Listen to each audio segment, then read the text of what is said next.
안녕하십니까. 마이바시 외계 이야기 마이바입니다. 오늘은 구독자분께서 요청하신 대정화금이라는 회사의 사업보고서와 재무제표를 읽어보겠습니다. 이 동영상은 종목을 추천하는 동영상이 아닙니다. 이 동영상은 회사의 사업보고서와 재무제표를 계속 반복적으로 읽어나가면서 공부하는 동영상입니다. 이렇게 많이 낙서가 돼 있죠? 이게 제가 한번 녹음을 다 시켰었는데 녹음기를 안 틀어놓고 즉 뭐야 반디캠 그 프로그램을 안 틀어놓고 녹음을 시켰어요. 그러니까 뭐 녹음이 되나요?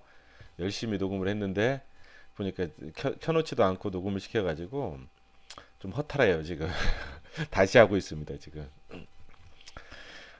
지금 이 회사 같은 잠정 실적을 보면 어때요? 지금 매출액이 11% 정도 증가했죠. 전년 대비. 영업이익은 2.5% 증가했고 단기순이익은 36.9% 증가했어요.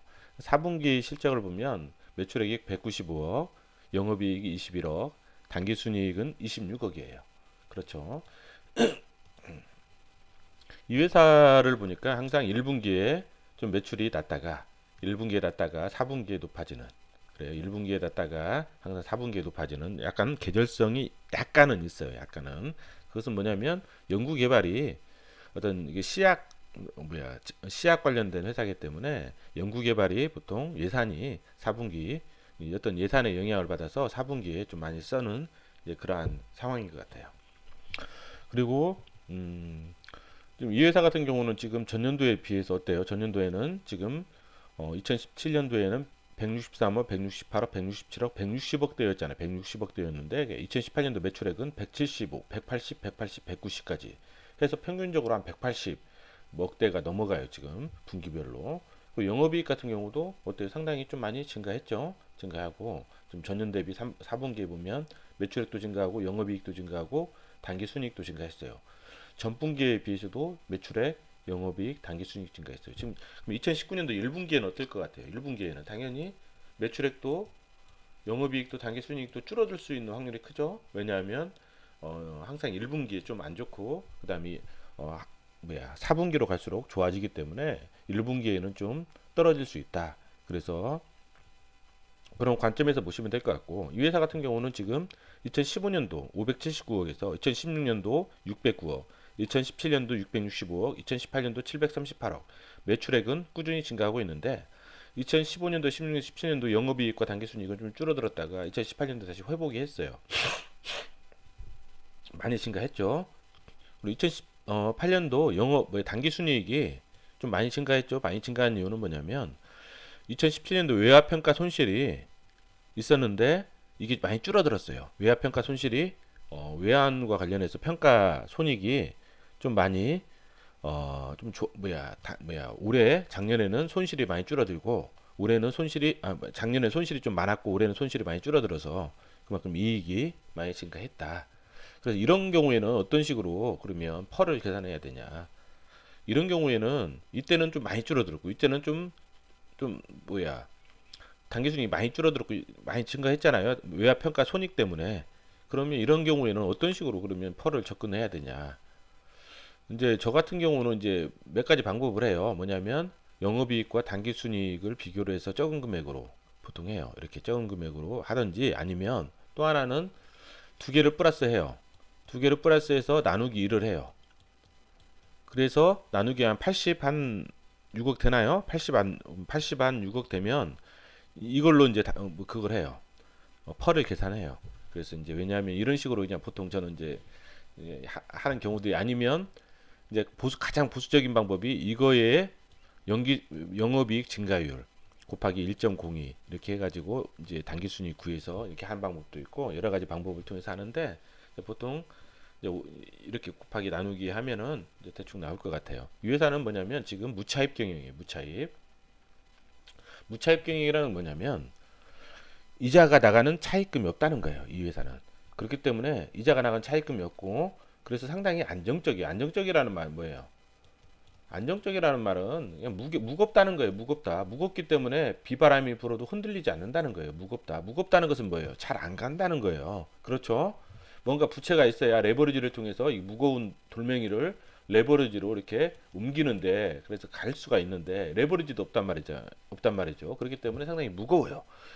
무겁지만은 이런 무거운 게 단점일 수도 있지만 어떻게 보면 안정적이라는 말이에요. 이 회사는 안정적. 그래서 주가 흐름은 좀 답답할 수는 있겠지만 성장의 트리거가 뭔지를 좀 살펴보셔가지고, 아, 이렇게 무거운 돌멩이를 약간 움직이게 할 만한 어떤 트리거가 있는지, 이제 그런 부분들을 연구를 하셔야 되는 게 이 회사를 공부하는 목적이죠. 자, 이 회사는 지금 배당이 300원이에요. 300원 올해. 지금 배당이 계속 증가하고 있어요. 250원, 270원, 300원으로 계속 증가하고 있어요. 250원, 270원, 300원으로 계속 증가. 배당 성장주예요. 배당 성장주. 자, 아까 했던 거라서 했던 걸 다시 하는 거라서 상당히 지저분해요. 이건 개별의 이게 뭐냐? 이게 업력이, 이 회사의 업력이 49년이에요. 49년. 업력이 49년인데 49년 정도 되면 막 문어발식으로 확장을 할 만도 한데, 이 회사는 연결 재무제표가 없어요. 종속회사가 없다는 거예요. 그냥 한우물만 판다는, 한우물. 시약 쪽 한우물만 지금 파고 있어요. 지금 거기다가 이제 또 원료 의약품, 그렇죠. 그래서 원천 기술을 통해서 계속 그 한우물이 상당히 다양해요. 제품군이 다양해서 그다음 거래처도 다양하고, 그래서 리스크는 상당히 적어요. 그래서 경기를 잘 안 타요, 이 회사가. 이런 부분이라는 거 한번 생각을 해보시고, 그래서 개별 손익계산서라는 거지. 3분기에, 이건 3분기 아니 4분기는 안 나왔잖아요. 3분기는 안 나오고 4분기는 안 나왔고, 지금 매출 원가율을 보면 어때요? 전년보다 매출 원가율은 좀 높아졌어요. 그쵸? 이 말은 뭐냐면 매출 원가율이 높아졌다는, 매출 대비 매출 원가율이니까 매출이 매출은 증가했잖아요. 그냥 판매비 스프레드가 그만큼 줄어들었다는 거죠. 스프레드가 전체적으로 좀 원가가 좀 증가했다는 거죠. 스프레드가 줄어들다. 그 정도 선에서 생각하시면 될 것 같고, 영업이익률도 어때요? 좀 많이 줄었죠. 영업이익률 자체도. 왜 줄었냐 봤더니만 지금 개발비가 상당히 많이 증가했어요. 경상 개발비.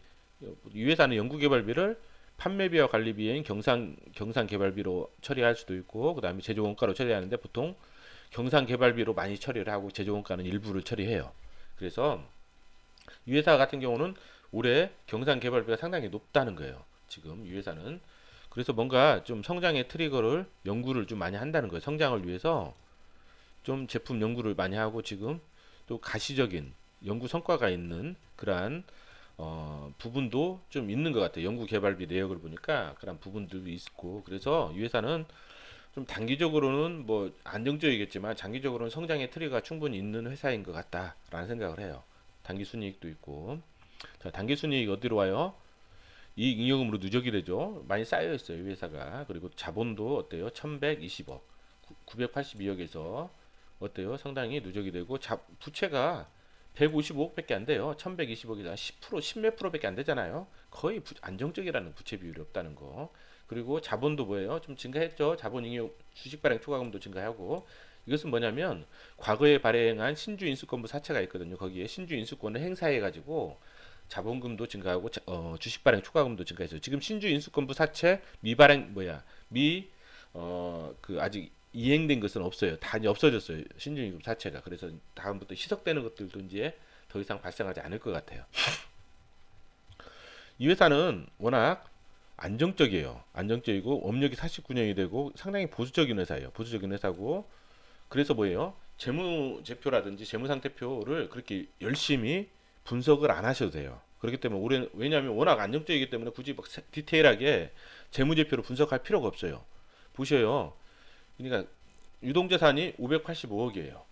그리고 유동부채가 122억이에요. 유동비율 엄청 좋죠? 당좌자산이 뭐 재고자산 뺀 거잖아요. 497억이에요. 보셔요. 유동부채를 갚고도 남잖아요. 지금 한 300억 정도 남잖아요. 그쵸? 거기다가 현금 및 현금성 자산, 금융자산 합쳐면 337억이에요.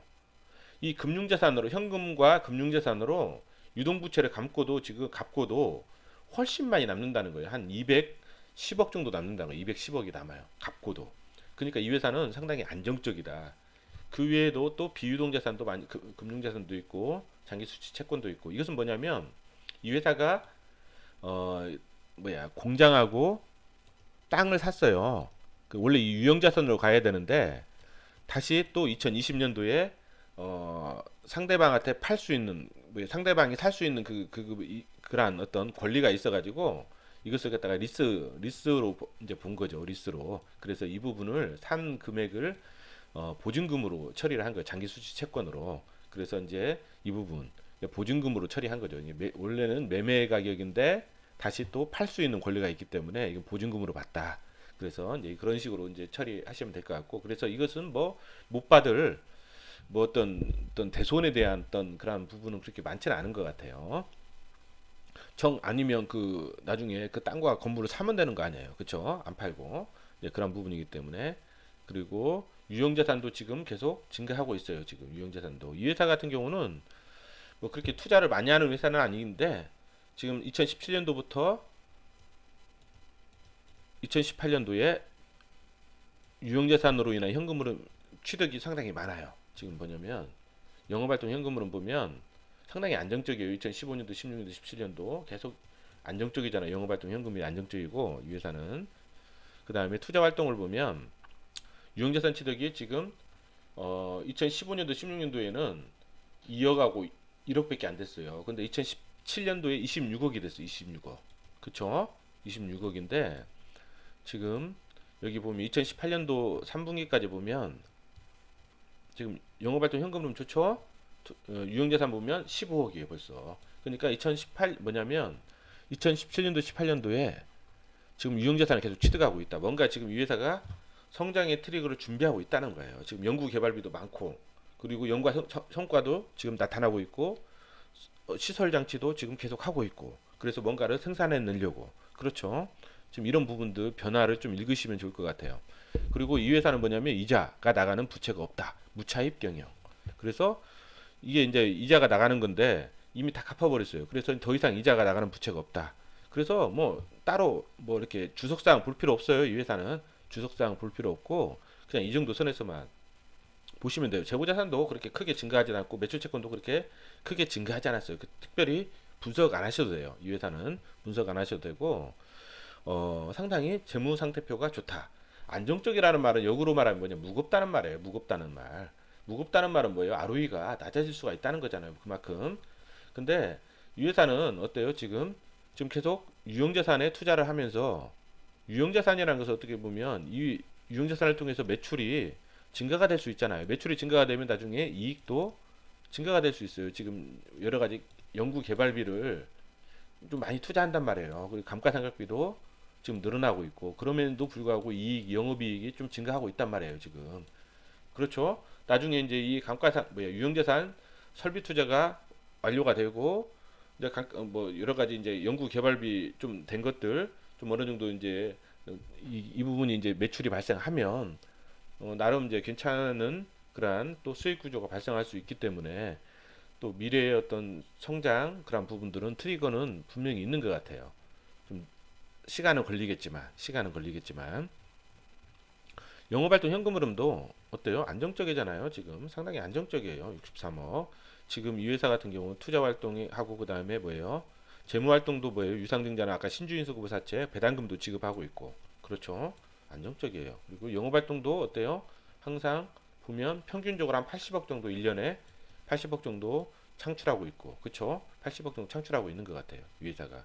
그래서 제가 아까 여기서 이제 한 80억 정도 86억 정도 본 거예요. 지금 86억 정도를 단기 순이익 뭐 여러 가지 이렇게 더해서 나누기 위해서 이걸 이제 펄을 구하는 거죠. 자, 이 회사 같은 경우는 지금 한번 그거 볼게요.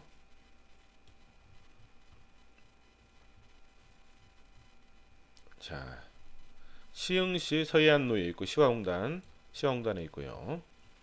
신용평가에 관한 사항은 A. 이 그레더블이 했어요. 그래서 A는 뭐냐면 채무 이행 능력을 우량하나 상위 등급에 비해 경기 침체 및 환경 변화에 영향을 받기 쉬운 A면 뭐 괜찮은 거예요. 예. 그리고 신주 인수권 행사에 따른 증자 이런 부분이 있는데 이제 더 이상 없어요. 이제 신주 인수권 미행사된 것들은 없고 그리고 이게 보니까 9,777원.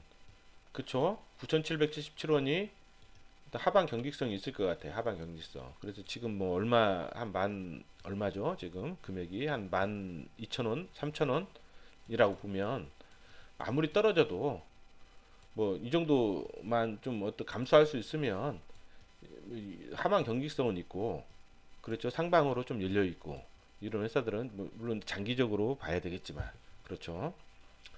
그리고 미상환 신준수급부사채 어때요? 더 이상 없고, 미행사된 건 없고 다 행사가 됐어 이미.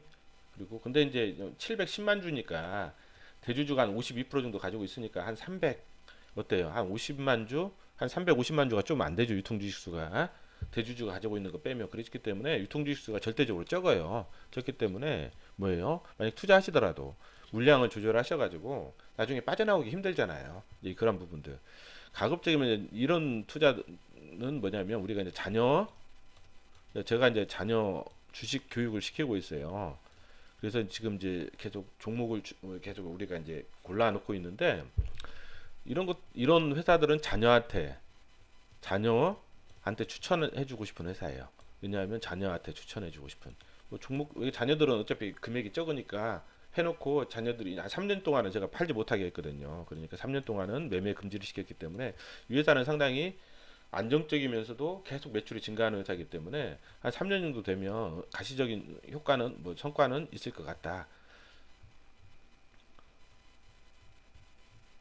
그다음 배당에 관한 사항 보면 250, 270, 300 계속 증가하고 있잖아요. 이 회사 증가하고 있어요. 지금 증가하고 있는, 왜 증가하고 있을까? 이 회사에 보면 이것도 보셔야 돼요. 이 회사에 보면 그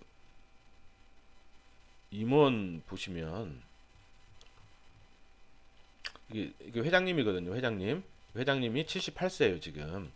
78세이기 때문에 지금 190만 주 제일 많이 가지고 있어요 주식을. 이게 아들이 대표이사고, 어 화학과 나왔죠. 그리고 아들도 서강대학교 화학과 나왔고, 그 다음에 MBA 경영 이것도 하고, 그 다음에 삼성에서도 근무했고, 상당히 뭐 어떤 실무적으로도 해봤고, 그 다음에 이론적으로도 그리고 또 전공도 어때요? 상당히 균형 있게 공부를 했어요. 그리고 이제 아버님이 있는데, 과연 이분은 이제 이게 아직은 모르겠어요. 나이가 아직은 젊잖아요. 이 78세면 아직까지는 그 100세 시대이기 때문에. 그래서 증여 문제가 과연 언제 발생할지 이제 불확실성이 있는 거예요 지금. 그렇죠? 유통주식도 적고, 증여 문제가 언제 발생할지. 만약 이제 이 회사가 좀 성장의 트리거가 많다면 나중에 주가가 올릴 거라, 좀 상당히. 그러면 증여 문제가 뭐좀 빨리 할 수도 있잖아요. 미리 일부라도 앞으로. 왜 그러냐면 지금 연구 개발 활동, 그다음에 계속 유형자산 투자한 게 있기 때문에. 그래서 이러한 불확실성이 있다는 거예요. 이 회사는 불확실성. 이제 그리고 또 뭐냐면 이 증여를 하면 어때요? 증여세를 내야 되잖아요. 상당히 크니까 증여세 자체가. 그래서 뭐예요? 이 회사는 뭐예요? 지금 배당은 좀 늘릴 수밖에 없을 것 같다라는 생각을 해요. 왜냐면 지금부터 계속 꾸준히 배당을 해놔야 그 자금을 좀 확보를 해놔야 될 거 아니에요. 한꺼번에 배당을 많이 하면 최고 세율을 다 받을 수 있는, 지금부터 꾸준히 그렇게 좀 배당을 좀 해놓는, 이제 그래서 좀 그러한 작업인 것 같기도 하고, 그래서 배당은 한번 보셔야 될 것 같고, 사업의 내용을 보면 사업의 개요가 시약, 그다음에 원료 의약품 사업 분야가 있고, 시약 같은 경우는 어때요? 이게 어떤 반응을 이렇게 보는 어떤 그런 화학약품이죠. 그 다음에 한번 읽어보시고, 원료 의약품은 어때요? 완제 의약품에 공급하는 그런 원료죠. 그리고 지금 고령화라는 거. 그래서 상당히 두 분야 다 성장성이 있는 것 같다. 물론 폭발적인 성장성은 없어요. 이쪽이. 왜 그러냐면 과점이기 때문에. 상당히 시약 같은 경우 과점 쪽이잖아요. 그렇기 때문에 폭발적인 성장성은 없더라도 꾸준히 예. 산업의 특성은 시험용 시약 산업 부분과 경기 민감도가 낮다는 거. 그래서 의외로 오히려 경제적인 위기나 불경기가 도래했을 때 성장 속도가 또 가속화되는 특성이 있다는 거. 그리고 수입품에 의존하는, 그리고 거의 대부분이 시약 같은 경우 수입품에 의존해서 지금 국내 업체들이 뭐예요? 국산화 계속 시켜나가고 있다는 거. 국산화 시켜나가는 만큼 성장이 하는 거예요. 그렇죠? 국산화 하는 만큼 이게 경쟁력이 있다는 거예요. 경쟁력이. 그렇죠. 소수의 시약 업체 수. 그러니까 한 4개 업체가 과점 시장을 이루고 있어요. 그리고 업력이 지금 49년이거든요. 거의 그러니까 어차피 뭐 앞으로도 계속 이 구조가 나올 것 같아요. 이 시약과 관련된 그 산업은 이 4개 업체가 계속 꾸준히 다른 업체들이 끼어들 여지가 없을 것 같아요. 너무 공고해졌기 때문에. 그리고 이런 부분이 원료의약품 사업 부분은 이제 뭐예요? 정부의 규제 및 정책이 역할이 큰, 그래서 정부의 허가 조건이 진입장벽으로 작용하고 BT, IT, NT 등 기술 융합을 통한 기술 혁신이 가속화되고 있는 사업이라는 거.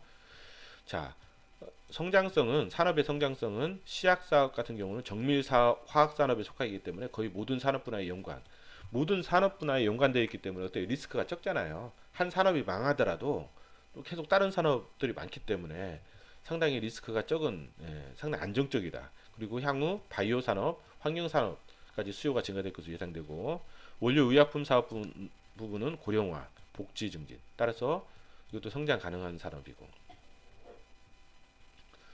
경기 변동 특성 보면 둘 다 어떻게 경기 영향을 거의 받지 않아요. 그렇죠. 경기 변동의 영향을 받지 않고 계절적 변동 요인을 보면 시약 사업 부문은 1분기 때 매출이 적고 4분기 때 매출이 높고 그렇죠. 그래서 1분기에 매출이 낮은 반면 4분기에 매출이 증가. 연구 활동의 조직 및 기관에서 예산을 받아 집행하는 방식으로 이루어지고 있으므로 연초보다 연말에 시약 수요가 높은 것으로 파악. 원료 의약품은 계절성이 없고 그렇죠. 국내외 시장 여건은 시장의 안정성 그렇죠. 그래서 일반 표준 시약 등의 꾸준한 공급 증가가 기대되고 있고 전자, 반도체, 바이오 산업, 환경 산업 등 미래 성장 산업의 성장세로 인해 특수 목적용 고순도 특수 시약의 공급이 더욱 증가할 것으로 판단. 원료 의약품 같은 경우도 어때요? 고령화, 그다음에 복지 이런 부분들 때문에 좀 증가될 거다. 경쟁 상황은 시약 산업은 뭐예요? 당사를 포함한 3개, 그러니까 4개죠. 4개 회사가 당사를 포함한 3개니까 3개네요. 3개 회사가 뭐예요? 50년간 과점 형태로 3개 회사가 과점 형태로 있다는 거예요. 3개로 수정할게요. 3개 회사가 과점 형태로 시장을 형성하고 있고 앞으로도 이러한 시장 형태가 유지될 것으로 전망되고 있다는 거. 그렇죠. 원료 의약품 산업은 뭐예요? 보통 거래처를 바꾸기 쉽지 않다는 거죠. 거래처를. 왜 거래처를 바꾸려면 뭐예요? 다 이런 부분들을 다시 해야 되기 때문에 그래서 한번 맺은 거래처가 우리가 한번 이미 공급하고 있는 원료 의약품은 안정적인 제조와 공급선을 확보한 것으로 판단하여도 무방하다. 그렇죠. 시장에서 경쟁력을 좌우하는 요인은 관공서의 공개 입찰 및 기업체의 견적에서 경쟁을 하는 것이 주류인데 약 50년간 당사는 품질력과 가격에서 경쟁력을 갖추고 있으며 이미 시장의 당사의 제품은 타사에 비하여 우위를 점하고 있다는 것.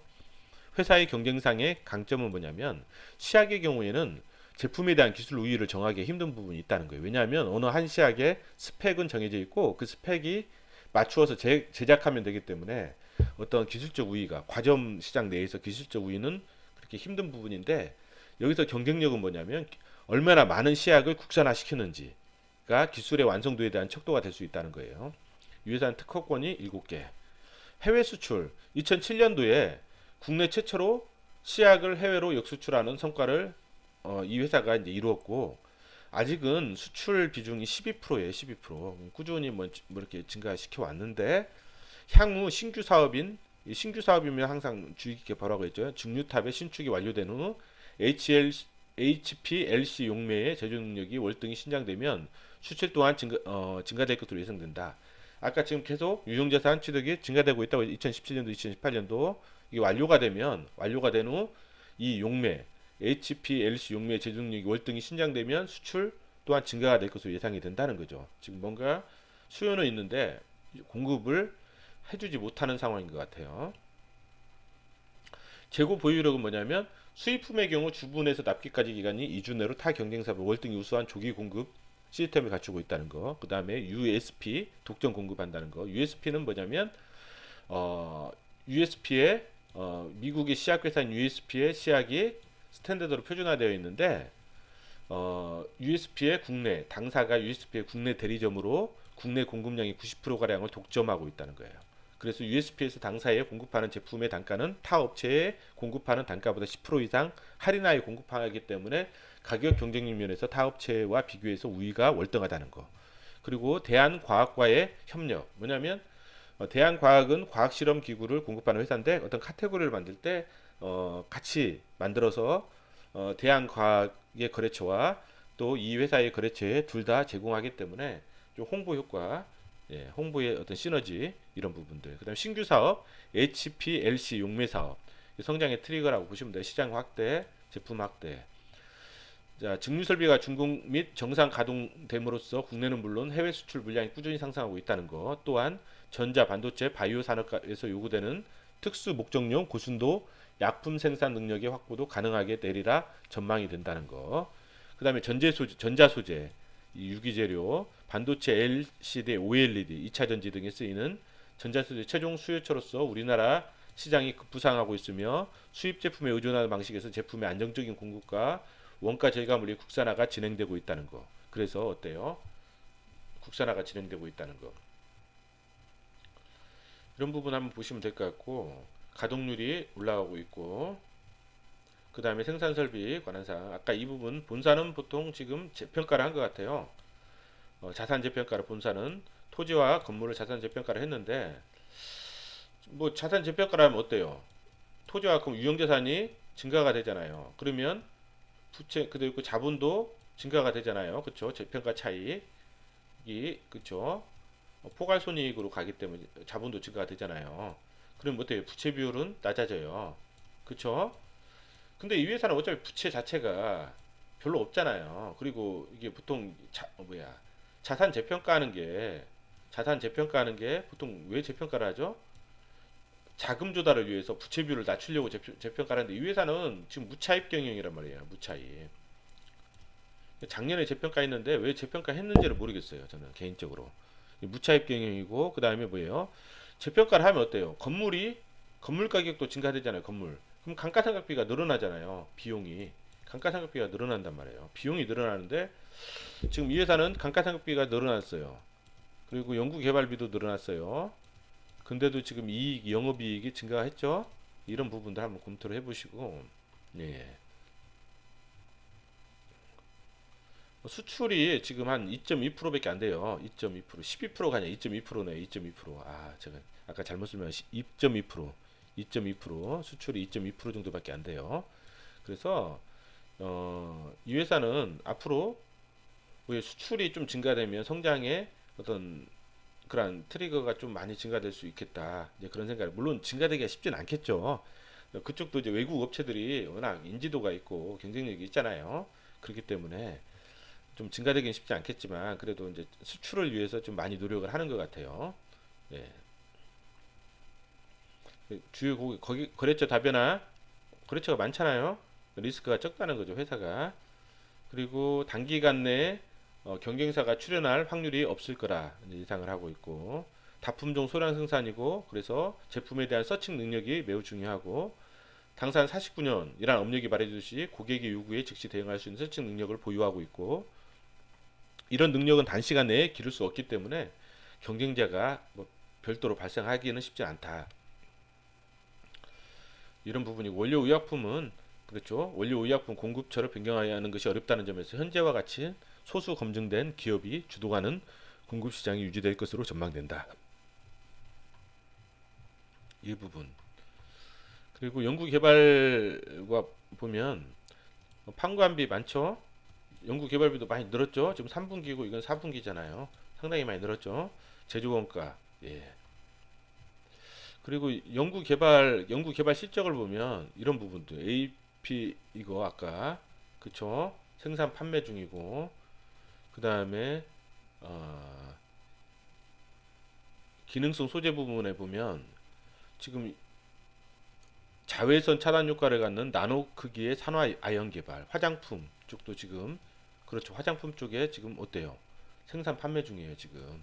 그래서 이 부분도 한번 관찰해 보셔야 될 거예요. 이 부분도 화장품 개발, 지금 화장품 이쪽 기능 소재도 지금 개발해서 지금 판매 중이기 때문에 이 부분도 나중에 증가될 수 있다는 거죠. 그리고 연구 개발을 통해 마스프 제품의 동등 이상의 제품을 개발, 동등 이상이라고 했죠.